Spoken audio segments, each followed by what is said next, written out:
नमस्कार दोस्तों, मैं हूं आपके साथ प्राची कुमारी। देश दुनिया की तमाम खबरें जानने के लिए मेरे साथ बने रहिए आरपी समाचार पर, जहां लिखेंगे खबर सच। दोस्तों नमस्कार, आप देख रहे हैं आरपीएस समाचार। मैं हूं आपके साथ रघुनाथ प्रसाद शास्त्री। नजर डालते हैं आज की 10 बड़ी खबरों पर। सबसे पहले हम शुरुआत करेंगे राष्ट्रीय राजधानी दिल्ली से। दिल्ली के मुंडका मेट्रो स्टेशन के पास बिल्डिंग में आग लगने से बड़ा हादसा, 26 लोगों की मौत, 12 घायल, अस्पताल में भर्ती। घटना दिल्ली के मुंडका मेट्रो स्टेशन पास की है। यहाँ एक 4 मंजिला कमर्शियल बिल्डिंग में आग लग गई, जिसमें 26 लोगों की मौत हो गई। जैसा कि जानकारी मिल पा रही है, 12 लोग गंभीर रूप से घायल हैं, जिन्हें अस्पताल में भर्ती कराया गया है। पश्चिमी दिल्ली के मुंडका मेट्रो स्टेशन के पास शुक्रवार शाम एक कमर्शियल बिल्डिंग में आग लग गई। इस हादसे में 26 लोगों ने अपनी जान गंवा दी। 12 घायलों को अस्पताल में एडमिट कराया गया है। अग्निशमन विभाग के अधिकारियों के अनुसार आग की सूचना शाम 4:45 पर मिली थी। इसके बाद दमकल की 30 गाड़ियां मौके पर भेजी गई थी। दिल्ली फायर सर्विस DFS के डायरेक्टर ने इस घटना को दुखद बताया।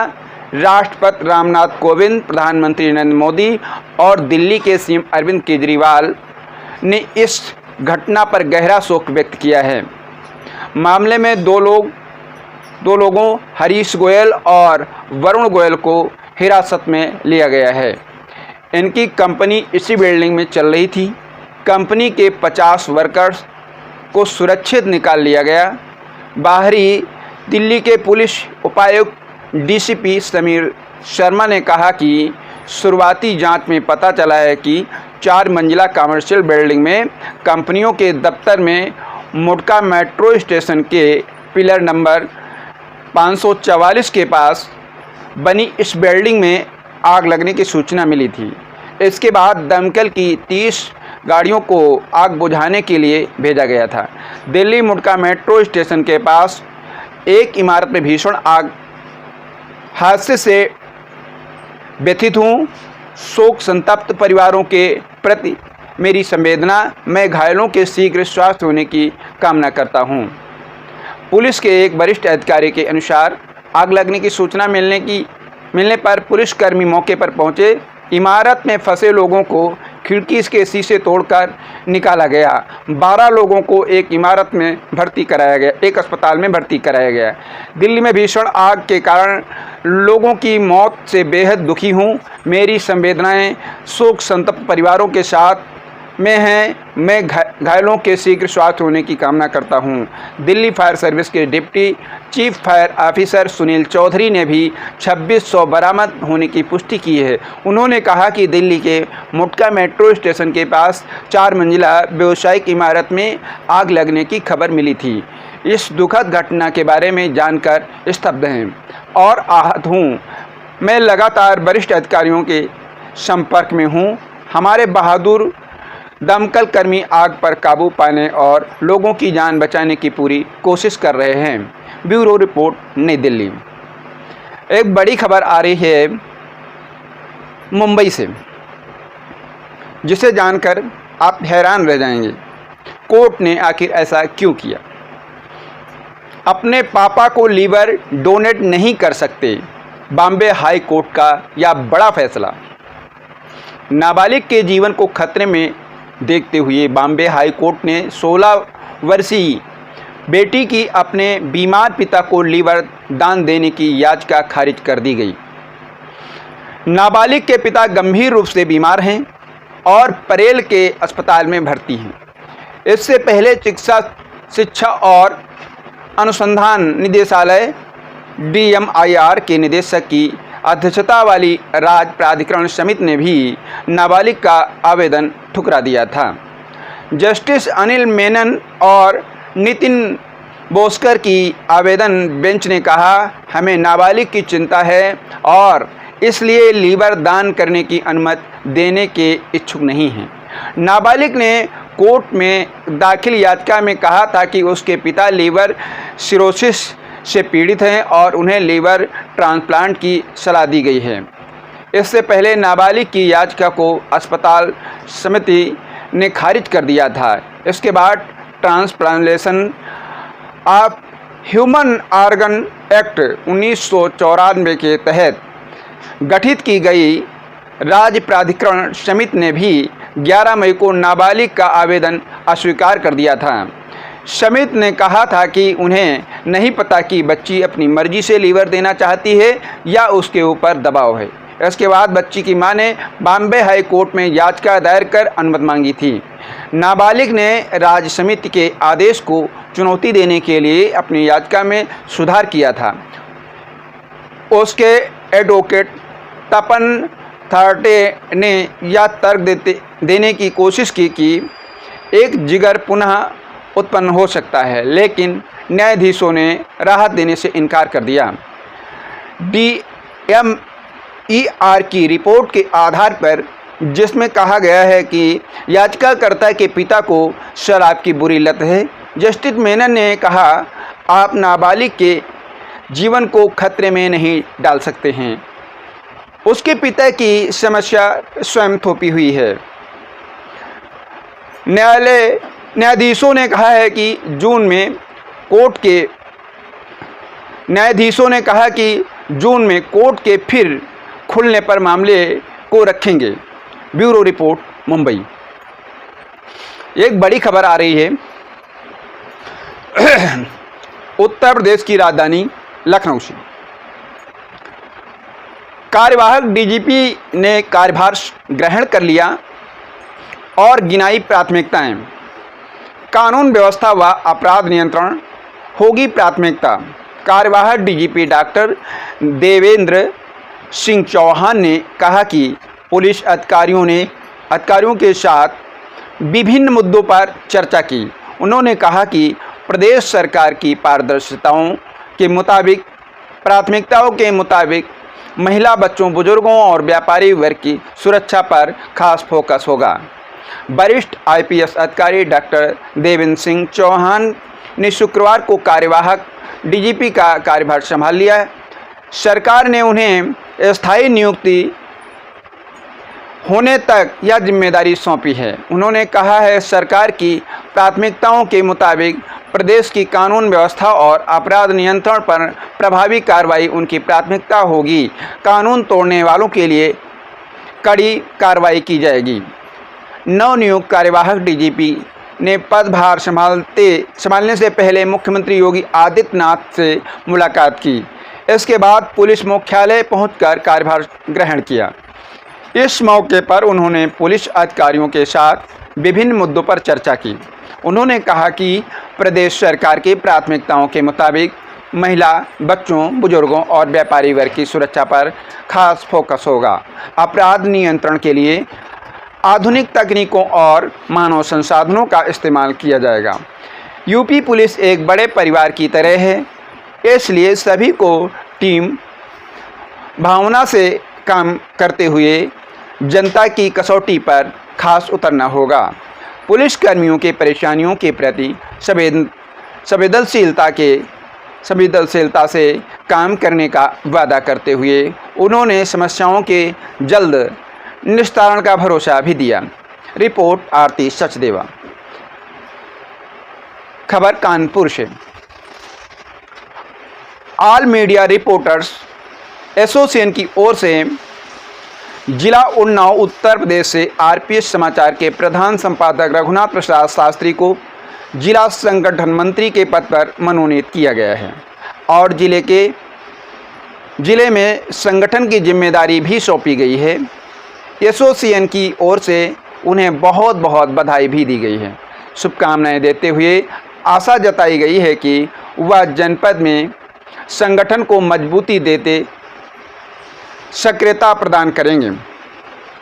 उनके इस चयन पर जनपद के पत्रकारों और अन्य वर्गों में भी हर्ष व्यक्त किया गया है। उन्हें बधाई दी गई है और उनकी कार्यशैली की सराहना करते हुए कहा कि श्री शास्त्री अपने निरंतर मेहनत और समाचारों के संपादन के बदौलत अल्प समय में ही इस मुकाम पर पहुंच गए, जिसका हम सभी को गर्व है। रिपोर्ट गिरीश त्रिपाठी। एक बड़ी खबर आ रही है उत्तर प्रदेश के उरई से। वसूली करने वाले पीआरबी जवान रडार पर।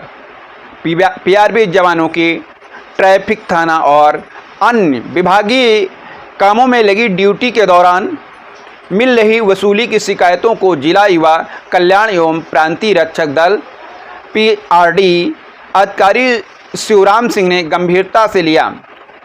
उन्होंने महानिदेशक लखनऊ के पत्र का हवाला देते हुए कहा कि जिले के कुछ पीआरबी जवानों की अनुशासनहीनता और वसूली की शिकायतें आ रही हैं।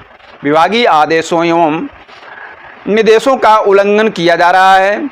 साथ ही थाना ट्रैफिक तथा गैर विभागीय पॉइंटों पर तैनात जवानों से अवैध वसूली के प्रकरण संज्ञान में आए हैं। इसकी जांच के लिए 12 मई से 10 जून तक 30 दिवसीय सघन जांच अभियान चलाया जाएगा, जिसमें वसूली आदि की मिल रही शिकायतों के साक्ष्य जुटाए जाएंगे और ऐसे पीआरडी जवानों को चिन्हित भी किया जाएगा। आपातकालीन स्थिति में उनके मोबाइल नंबर 9415060108 क्षेत्रीय युवा कल्याण अधिकारी और अवनींद्र कुमार ओझा 9450297240 एवं प्रकाश सिंह कुशवाहा के मोबाइल नंबर 9044975251 पर संपर्क कर सकते हैं। यदि इसके बाद भी कोई जवान नियम विरुद्ध कार्य करता है तो उसके खिलाफ पीआरडी एक्ट के तहत कार्रवाई की जाएगी। Bureau report Orai. जनपद उन्नाव से आ रही एक बड़ी खबर। जिला अस्पताल में बाहर निकलने के लिए लौटता दिखा मरीज। अब वीडियो वायरल होने पर सीएमएस ने बताया नशेड़ी। जिला अस्पताल से मानवता को शर्मसार करने वाली तस्वीर सामने आई है, जिसमें अस्पताल में भर्ती एक मरीज अस्पताल से बाहर निकलने के लिए लौटता हुआ दिखाई दिया। तस्वीर सामने आने के बाद जिला प्रशासन की निगरानी पर भी सवाल उठे हैं। इसके साथ ही मरीज की अच्छी देखभाल और इलाज के दावे की भी पोल खुल गई है। वायरल हो रहे 2 वीडियो में मरीज के दोनों पैरों के तलवों पर पट्टी बंधी दिखाई दे रही है। वहीं मरीज एक हाथ में पानी की बोतल और कपड़े और बोतल पकड़े हुए है और जिला अस्पताल के इमरजेंसी ब्लॉक के सामने से लौटते हुए दिखाई दे रहा है। तस्वीरों में मरीज लौटते हुए मुख्य गेट की तरफ जाता दिख रहा है, लेकिन सबसे हैरानी की बात तो यह है कि इस दौरान वहां से कई लोग निकलते नजर आए। वहीं उसी दौरान किसी व्यक्ति ने वीडियो बनाकर वायरल कर दिया, लेकिन उस मरीज को लौटने से किसी ने भी रोका नहीं। सीएमएस ने बताया कि नशेड़ी। वायरल इस हृदय विदारक वीडियो को लेकर जब जिला अस्पताल के सीएमएस डॉक्टर पवन कुमार अरुण से बात की गई तो उन्होंने वायरल वीडियो पर बयान दिया। डॉक्टर पवन कुमार अरुण ने बताया कि मरीज को नशे की हालत में परिजनों के द्वारा भर्ती कराया गया है। सीएमएस यह भी बताने से नहीं चूके कि मरीज के साथ अब उसकी पत्नी नहीं रहती है। वहीं सीएमएस ने बताया कि आज सुबह जब मरीज की पत्नी कपड़े और अन्य चीज़ें देने के लिए गई हुई थी, जब वह लौटी तो वहाँ पर मरीज नहीं दिखा। तो उसने देखा तो किसी ने उसे उधर होने की जानकारी दी। इधर उधर होने की जानकारी दी, जिसके बाद मरीज को फिर से अस्पताल में इमरजेंसी में बेहतर इलाज के लिए भर्ती कराया गया। Bureau report Unnao. और एक बड़ी खबर आ रही है जनपद उन्नाव में। सख्ती हुई तो गरीबों का हक डकारने वाले अपात्र लौटाने लगे राशन कार्ड।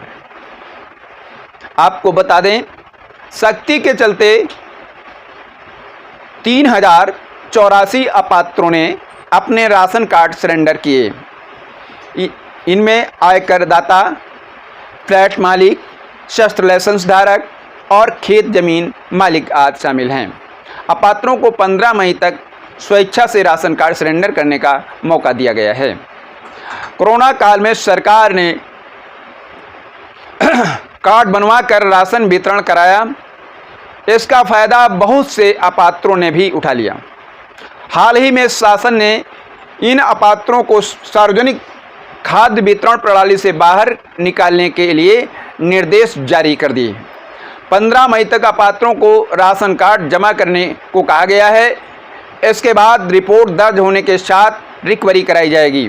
जिला पूर्त विभाग कार्यालय में शुक्रवार को राशन कार्ड समर्पित करने के लिए लोगों की खासी भीड़ देखी गई। जिला आपूर्ति अधिकारी रामेश्वर प्रसाद ने बताया कि गोपनीय जानकारी भी ली जा रही है। लोग अपात्रों के बारे में विभाग को जानकारी दे रहे हैं, जिस पर टीम घर जाकर उनसे राशन कार्ड जब्त कर रही है। क्षेत्र राशन कार्ड सफीपुर में 250, बांगरमऊ में 550, हसनगंज तहसील क्षेत्र में 205, बीघापुर में 307, पुरवा में 226, सदर में 481 और शहर में 1000। गंगा घाट क्षेत्र में 65। Bureau report Unnao. एक बड़ी खबर आ रही है उन्नाव से। आगरा एक्सप्रेसवे पर वोल्वो बस पलटी, 12 से ज़्यादा लोग घायल। आगरा एक्सप्रेसवे पर बड़ा हादसा हो गया। बिहार से दिल्ली जा रही वोल्वो बस डिवाइडर से टकराकर पलट गई। बस पलटने की जानकारी मिलते ही मौके पर पहुंचे लोगों में कोहराम मच गया। सूचना पाकर मौके पर पहुंची यूपीडा और स्थानीय पुलिस ने राहत और बचाव कार्य चलाया। घायलों को स्थानीय स्वास्थ्य केंद्र में भर्ती कराया गया। गंभीर रूप से घायल यात्रियों को जिला अस्पताल रेफर कर दिया गया। घायलों में अधिकांश बिहार के मधुबनी के रहने वाले लोग हैं। घटना औरास थाना क्षेत्र के अंतर्गत गहाखेड़ा गांव के पास की है। शनिवार की सुबह बिहार से दिल्ली जा रहे वोल्वो बस लगभग 7 बजे डिवाइडर से टकराकर अनियंत्रित होकर पलट गई। बस के पलटते ही मौके पर कोहराम मच गया। मौके पर पहुंची यूपीडा और औरास थाना पुलिस ने राहत और बचाव कार्य चलाया। 108 एम्बुलेंस के माध्यम से घायलों को स्थानीय सामुदायिक स्वास्थ्य केंद्र में भर्ती कराया गया। घायलों के नाम इस प्रकार हैं। घायलों में मिथिलेश कुमार 30 वर्षीय निवासी रतौली पिपड़ा बिहार, सूर्य नारायण 18 वर्षीय निवासी कीरतपुर मधुबनी, मनोज कुमार 37 वर्षीय निवासी भरत बिहार द्वारिका नई दिल्ली, सागर 15 वर्षीय पुत्र विनोद निवासी द्वारिका नई दिल्ली, देव नारायण यादव 20 वर्षीय पुत्र अच्छेलाल निवासी कीरतपुर मधुबनी बिहार, रंजू देवी 40 वर्षीय पत्नी पवन मुखिया निवासी झंझारपुर मधुबनी बिहार, राम खिलावन 50 वर्षीय पुत्र विदेश्वर निवासी सुपौल बिहार, आयुषी 20 वर्षीय पुत्री रामकिशन सुपौल बिहार, श्याम सुंदर 32 वर्षीय पुत्र श्री लाल निवासी रामनगर गयाघाट मुजफ्फरपुर बिहार, सुमन 30 वर्षीय पत्नी श्याम सुंदर निवासी रामनगर गयाघाट मुजफ्फरपुर, रामू पासवान 55 वर्षीय पुत्र लक्ष्मण सुपौल बिहार, लक्ष्मण ठाकुर 44 वर्षीय निवासी मधुबनी बिहार शामिल हैं। अन्य यात्रियों को भी हल्की फुल्की चोटें आई हैं। दिल्ली जा रहे यात्रियों को अन्य साधनों से गंतव्य के लिए रवाना किया गया। Bureau report Unnao. एक और बड़ी खबर आ रही है जनपद उन्नाव से।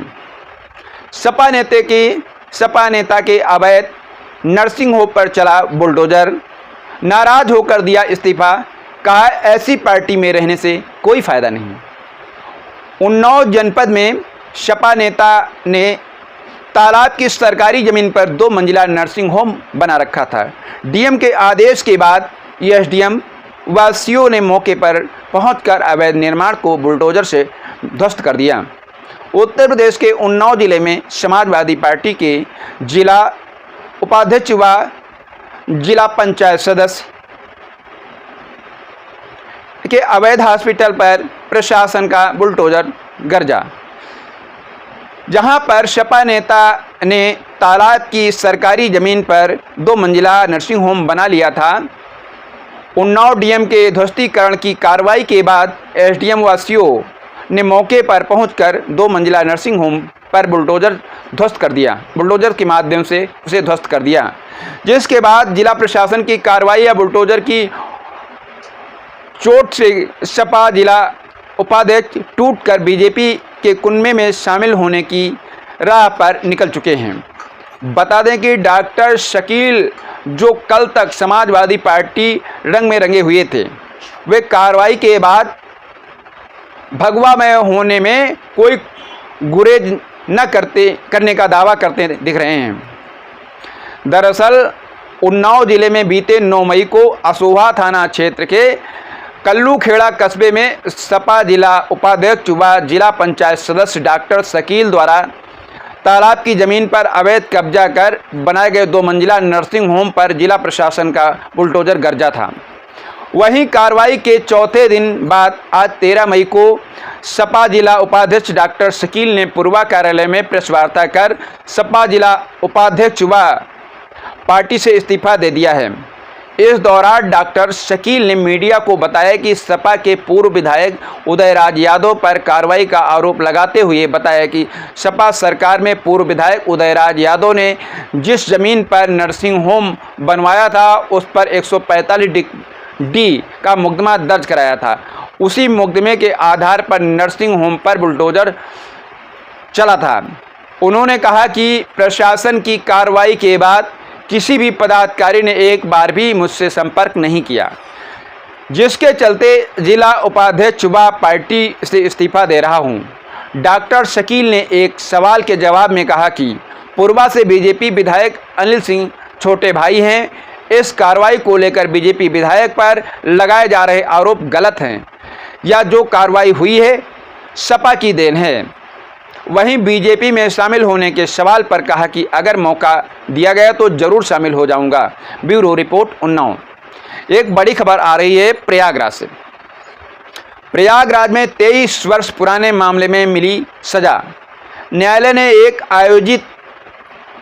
एक आरोपित को 6 माह की कैद का हुक्म दिया। 23 वर्ष पूर्व पारसी समाज के सम्मेलन से लौट रहे अनुसूचित जात के व्यक्ति को पीटने और गाली देने के आरोप में दोषी व्यक्तियों को अदालत ने दंडित किया है। एक आरोपी को अनुसूचित जात का है, जिसे 1 वर्ष की नेक चलनी पर रिहा कर दिया गया। वहीं एक आरोपित को 6 माह की कारावास एवं 1000 रुपये के अर्थदंड से दंडित किया गया है। न्यायालय ने कहा है कि राज्य सरकार द्वारा पीड़ित व्यक्ति को आर्थिक सहायता दी जा चुकी है, इसलिए अलग से प्रति कर दिलाए जाने की आवश्यकता नहीं है। कोर्ट ने 1 वर्ष की नेक चलनी का बांड भरने पर रिहाई का आदेश दे दिया है। न्यायालय ने कहा कि आरोपित राम लखन 15 वर्ष पहले दुर्घटनाग्रस्त हो गया था। उसका पैर कट गया था, जिससे वह दिव्यांग हो गया है। वह गरीब व्यक्ति है। न्यायालय ने इसे परिवीक्षा अधिनियम का लाभ देते हुए 1 वर्ष की नेक चलनी का बांड भरने पर रिहा करने का आदेश दिया। अन्य आरोपित संतोष सिंह को न्यायालय ने कारावास के दंड से दंडित किया और आदेश दिया कि उसके द्वारा पूर्व में जेल में बिताई गई अवधि इसी सज़ा में समायोजित की जाएगी। विशेष न्यायालय SC एक्ट ने न्यायाधीश रामकेश ने विशेष लोक परियोजन अभियोजन अखिलानंद द्विवेदी एवं वरिष्ठ अभियोजन अधिकारी गुलाब चंद सरोज व आरोपित के अधिवक्ता के तर्कों को सुनने एवं पत्रावली पर उपलब्ध सबूतों का अवलोकन करने के बाद फैसला सुनाया। प्रयागराज जिले के घोरपुर थाने पर शालिग्राम ने रिपोर्ट दर्ज कराई थी कि 11 जनवरी 1998 को ग्राम बल्लापुर थाना घोरपुर में पासी समाज का सम्मेलन था। सम्मेलन समाप्त होने के बाद अन्य साथियों के साथ अपने अपने घर लोग लौट रहे थे। शाम करीब 5:30 बजे ग्राम बल्लापुर में सड़क पर संतोष सिंह व रामलखन मिले। उन लोगों को रोक लिया और अपशब्द कहने लगे। विरोध करने पर लाठियों से मारा। चिल्लाने पर बल्लापुर गांव के हरिलाल, कृष्णानंद व अन्य लोग आ गए, जिन्होंने बीच बचाव किया। तब वह लोग जान से मारने की धमकी देते हुए भाग गए। हत्या आरोपित पति को आजीवन कारावास, पत्नी की हत्या के दोषी पति को सत्र न्यायाधीश ने आजीवन कारावास और 30,000 रुपये की अर्थदंड की से दंडित किया है। अन्य आरोपित सास, ससुर एवं देवर को दोषमुक्त कर दिया है। विशेष न्यायाधीश SC एक्ट मृदुल कुमार मिश्र ने ADC मनोज कुमार पांडे एवं आरोपित के अधिवक्ता के तर्कों को सुनने एवं पत्रावली पर उपलब्ध सबूतों का अवलोकन करने के बाद फैसला सुनाया है।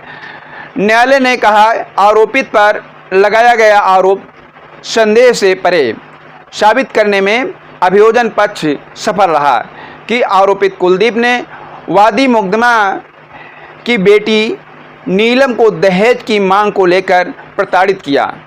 6 जून 2013 को उसके ऊपर मिट्टी का तेल डालकर जला दिया। 12 जून 2013 को उसकी मृत्यु हो गई। इसलिए दंडित किए जाने का योग्य है। Bureau report, Prayagraj. आज के लिए बस इतना ही। RPS समाचार पर लगातार बने रहें देश दुनिया की तमाम खबरें जानने के लिए।